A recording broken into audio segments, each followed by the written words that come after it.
നമുക്ക് നോക്കാം. A person who is qualified to practise medicine. Yes, of course, അങ്ങനെയുള്ളവരെ നമ്മൾ ഡോക്ടർ എന്ന് വിളിക്കും. Correct. A person who holds highest university degree, അല്ലെ, PhD കഴിഞ്ഞവരെ നമ്മൾ ഡോക്ടർ എന്നാണ് വിളിക്കുക, അല്ലെ, ഡോക്ടർ അവരുടെ പേര് ചേർത്ത് വിളിക്കും. ഓക്കെ, ഡോക്ടർ മൻമോഹൻ സിംഗ് എന്നൊക്കെ നമ്മൾ കേട്ടിട്ടുണ്ടല്ലോ, അല്ലെ. So eminent theologian. Okay, again അവരെയും നമുക്ക് ഡോക്ടർ എന്ന് വിളിക്കും. ചില ആൾക്കാർക്ക് PhD ഒന്നും ചെയ്യണമെന്നില്ല. They might have conferred doctors ഉണ്ടാവും. എങ്ങനെയാണെന്ന് വെച്ചാൽ അവർ ചെയ്യുന്ന വർക്ക് അല്ലെങ്കിൽ അവർ ചെയ്യുന്ന സർവീസിന്റെ അടിസ്ഥാനത്തിൽ ഏതെങ്കിലും ഒരു യൂണിവേഴ്സിറ്റിയോ അല്ലെങ്കിൽ ഏതെങ്കിലും റെക്കഗ്നൈസ്ഡ് ഇൻസ്റ്റിറ്റ്യൂഷനോ അവരുടെ മേൽ ഡോക്ടർ കൊടുക്കും.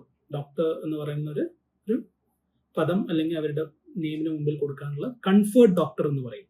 ഓക്കെ, അങ്ങനെയും വേണമെങ്കിൽ ഡോക്ടർ എന്നുള്ളത് നമുക്ക് വെക്കാം. ഓക്കെ, നമുക്ക് ഡൗട്ട് ഉള്ളത് only the first one, the secretly put a harmful or poisonous substance into food or drink. Okay, യഥാർത്ഥത്തിൽ ഡോക്ടർ എന്ന് പറയുമ്പോൾ അതും അതിന്റെ അർത്ഥത്തിൽ വരും. നമുക്ക് അതിന്റെ എക്സ്പ്ലനേഷൻ നോക്കാം.